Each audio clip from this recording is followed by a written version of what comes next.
Headlines brought to you by Chitale बंधू.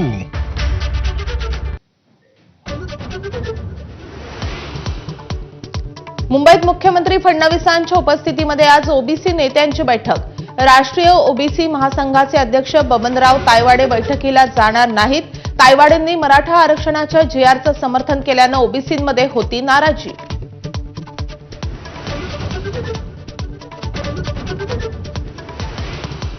ठाकरेंच्या शिवसेनेचे नेते अनिल परब यांची आज दुपारी पत्रकार परिषद. रामदास कदमांनी केलेल्या आरोपांवर स्पष्टीकरण देणार.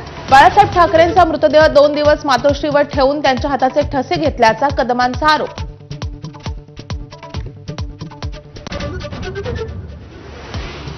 नवी मुंबई विमानतळाला दिवंगत नेते दिबा पाटलांचंच नाव देणार. मुख्यमंत्री फडणवीसांची माहिती. 3 महिन्यामध्ये निर्णय जाहीर करणार, तर सर्वपक्षीय नेत्यांचं आंदोलन स्थगित.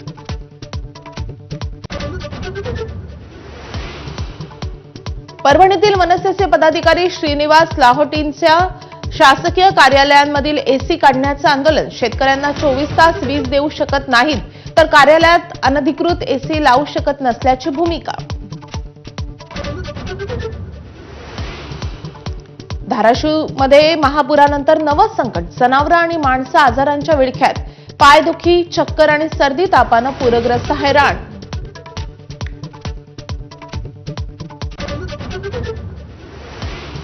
डोनाल्ड ट्रम्प यांच्या गाझा योजनेशी हमास सहमत. सर्व इस्रायली ओलिसांना आणि गाझाची सत्ता सोडण्यास तयार, मात्र शस्त्र सोपवण्यास नकार.